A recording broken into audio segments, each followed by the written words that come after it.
Assalamualaikum warahmatullahi wabarakatuh. Perkenalkan, saya Dini Fitriani dengan nomor induk mahasiswa 230111102 dari Program Studi Manajemen Fakultas Ekonomi dan Bisnis Universitas Muhammadiyah Cirebon. Pada kesempatan kali ini, saya akan mempresentasikan tugas proyek individu mata kuliah Manajemen Kinerja dan Balas Jasa dengan judul Penyusunan Sistem Penilaian Manajemen Kinerja dan Sistem Balas Jasa dengan studi kasus pada jabatan asisten salesman di divisi penjualan PT Ajinomoto Indonesia. Sebelum masuk ke materi, saya akan sampaikan dulu garis besar apa saja yang akan dibahas hari ini. Pertama, saya akan mulai dari profil organisasi tempat studi kasus ini dilakukan. Setelah itu, masuk ke analisis jabatan asisten salesman, kemudian saya akan menjelaskan bagaimana sistem manajemen kinerja yang berjalan di perusahaan ini, dilanjutkan dengan penyusunan KPI-nya. Setelah itu, saya akan bahas sistem kompensasi dan balas jasa, lalu melakukan evaluasi terhadap sistem yang ada. Dan terakhir, saya tutup dengan kesimpulan dan rekomendasi. Jadi, studi kasus dalam tugas ini saya ambil dari PT Ajinomoto Indonesia, tepatnya di unit distribusi dan penjualan yang berlokasi di Gudang Ciperna, Kecamatan Talun, Kabupaten Cirebon, Jawa Barat. PT Ajinomoto Indonesia ini merupakan afiliasi dari Ajinomoto Group asal Jepang yang sudah beroperasi di Indonesia sejak tahun 1969 dengan kantor pusat di Jakarta.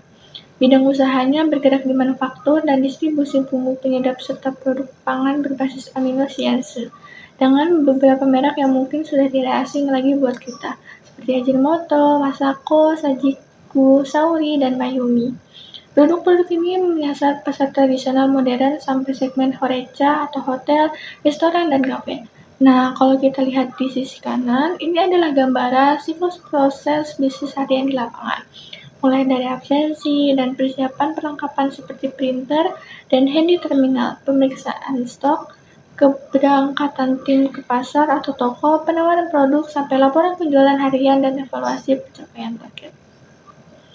Selanjutnya ini adalah visi dan misi dari perusahaan. Visinya adalah menjadi perusahaan pangan dan bumbu penyedap terkemuka dan berkontribusi terhadap kesehatan masyarakat di Indonesia secara berkelanjutan melalui inovasi berbasis amino sianse. Sedangkan misinya mencakup 4 poin utama. Yang pertama, menghasilkan produk yang aman, halal, dan berkualitas. Yang kedua, mendukung kesehatan masyarakat. Yang ketiga, mengembangkan SDM yang kompeten. Yang keempat, serta menjalankan distribusi dan penjualan yang efektif. Di sisi kanan, ini adalah struktur organisasi fungsionalnya, mulai dari vice president direktur sebagai pemimpin tertinggi, factory manager director, beberapa departemen seperti planning, food ingredient, dan food production, general administration, sampai regional technical center. Nah, fokus pembahasan saya di tugas ini adalah pada jabatan asisten salesman yang ada di divisi penjualan. Masuk ke bagian yang kedua, yaitu analisis jabatan. Jabatan yang saya analisis adalah asisten salesman di divisi penjualan cabang Jakarta atau Gudang Ciperna. Ada 6 tugas utama dari jabatan ini. Yang pertama, persiapan perlengkapan, yaitu menyiapkan printer, handy terminal, dan katalog produk sebelum berangkat kerja. Kedua, pemeriksaan stok barang di kendaraan. Ketiga, pendampingan kunjungan. Jadi asisten salesman ini mendampingi sales salesman mengunjungi toko-toko. Keempat, pencatatan transaksi dan proses pembayaran. Kelima, pelaporan penjualan harian. Dan yang keenam, menjadi penghubung dengan pelanggan serta melaporkan kendala di lapangan ke atasan. Jika bisa dilihat, pekerjaan ini cukup dinamis karena melibatkan aktivitas lapangan setiap hari. Selanjutnya ke syarat jabatan dan kompetensi yang dibutuhkan. Dari sisi job specification, minimal pendidikan SMA atau SMK sederajat. Sehat jasmani dan rohani yang dibuktikan dengan MCU, punya kemampuan komunikasi yang baik, bersedia bekerja mobile, dan harus lulus proses seleksi mulai dari tes tertulis, psikotes, wawancara, MCU, sampai masa training 3 bulan.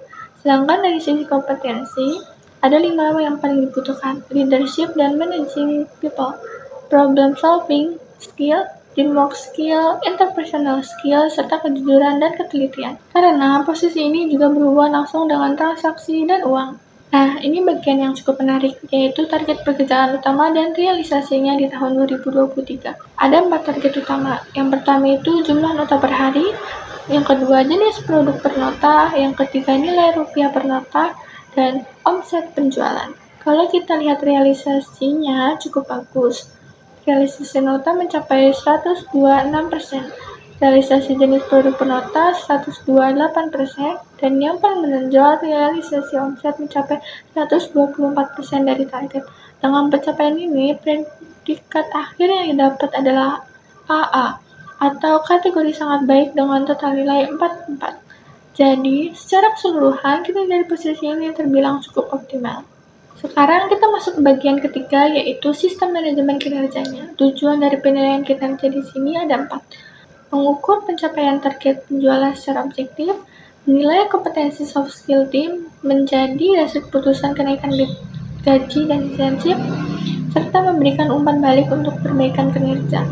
Nah, kalau kita lihat siklusnya, ini berjalan berkelanjutan, mulai dari perencanaan target tahunan sampai harian, pelaksanaan dan monitoring oleh survivor, penilaian kinerja yang dilakukan bulanan dan tahunan, umpan balik ke karyawan, sampai tindak lanjut berupa kenaikan gaji, insentif, promosi, atau pembinaan. Jadi, ini bukan sistem yang sekali jalan saja, tapi memang dirancang berputar terus setiap periode. Untuk metode penilaiannya sendiri ada 3 yang digunakan. Yang pertama itu KPI yang mengukur target kuantitatif seperti nota dan omset. Yang kedua itu rating scale dengan skala 0 sampai 4 untuk nilai soft skill. Dan yang terakhir itu 360 degree feedback yang sifatnya masih usulan supaya penilaian tidak hanya dari atasan ke bawahan saja.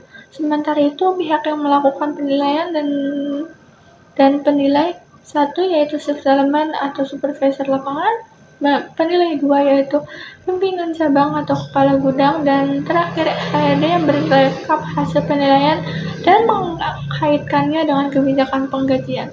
Instrumen yang digunakan adalah formulir feedback evaluasi atau formulir penilaian yang mencakup penilaian performa dan soft skill kompetensi. Ini bagian inti dari tugas saya, yaitu penyusunan KPI. Di sini saya sudah susun 7 indikator kinerja utama. 4 indikator pertama sifatnya kuantitatif, yaitu jumlah nota per hari kerja dengan bobot 15%, jumlah jenis produk per nota 10%, nilai rupiah per nota kirim 10%, dan realisasi omset dibanding target dengan bobot paling besar yaitu 25%. 3 indikator berikutnya sifatnya kualitatif atau soft skill, yaitu leadership dan managing people skill 10%, teamwork dan problem solving skill 15%, serta interpersonal skill dan ketepatan laporan 15%. Jadi kalau di total seluruh bobot ini genap 100% dengan komposisi 60% aspek performa dan 40% aspek soft skill.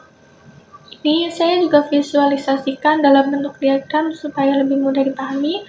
Jadi 60% bobot penilaian tetap difokuskan pada pencapaian target penjualan, karena ini kan posisinya sales, jadi wajar kalau performa jadi prioritas utama. Di sisi lain 40%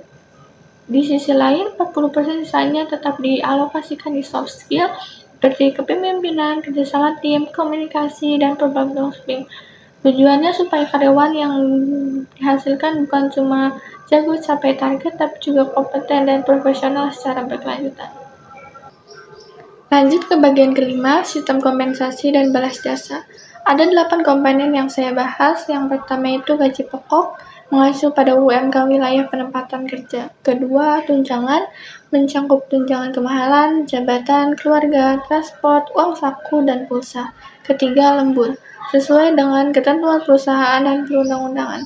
Yang keempat, insentif kinerja, berdasarkan pencapaian KPI performa bulanan. Kelima, bonus tahunan berdasarkan predikat akhir evaluasi dari AA sampai D. Lalu ada jaminan sosial berupa BPJS, ketenagakerjaan, dan kesehatan. Reward non-finansial seperti promosi dan family gathering, dan terakhir potongan gaji seperti PPh 21 dan iuran BPJS. Jadi bisa dilihat kompensasi di sini tidak cuma soal gaji, tapi juga ada unsur finansial langsung dan tidak langsung sampai non-finansial. Nah, di bagian ini saya coba melakukan evaluasi terhadap sistem yang sudah berjalan. Dari sisi kelebihan, sistem ini sudah menggabungkan indikator kuantitatif dan kualitatif. Jadi penilaiannya lebih menyeluruh Periode bulanan juga memungkinkan koreksi kinerja lebih cepat, dan karena hasil evaluasi langsung terkait dengan kompensasi, ini bisa mendorong motivasi kerja karyawan. Tapi di sisi lain ada juga beberapa kelemahan. Bobot performa yang 60% ini masih cukup dominan, sehingga soft skill berisiko kurang diperhatikan. Penilaian juga masih bersifat top-down, belum konsisten menerapkan 360 degree feedback, dan indikator kualitas layanan pelanggan sendiri belum terukur secara eksplisit di dalam KPI.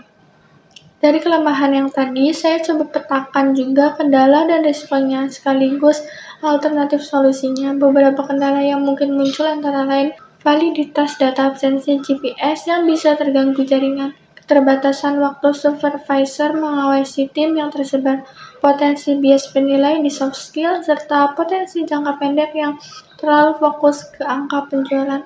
Untuk itu, saya usulkan beberapa solusi seperti penambahan indikator kepuasan pelanggan ke dalam KPI, menerapkan 360 degree feedback secara bertahap, pelatihan penyegaran soft skill minimal 2 kali setahun, serta kalibrasi penilaian antar supervisor. Intinya, sistem ini punya potensi meningkatkan motivasi dan kejelasan target, tapi keberhasilannya sangat tergantung pada konsisten implementasi dan objektivitas penilai. Baik, sampai di bagian terakhir, kesimpulan dan rekomendasi. Jadi bisa disimpulkan bahwa sistem manajemen kinerja di PT Ajinomoto Indonesia ini menggabungkan KPI dan soft skill melalui form penilaian dengan periode bulanan dan tahunan. Kompensasinya juga mencakup kompensasi finansial langsung, tidak langsung, dan non-finansial, di mana hasil penilaian ini langsung terhubung dengan kompensasi. Menerapkan prinsip pay for performa.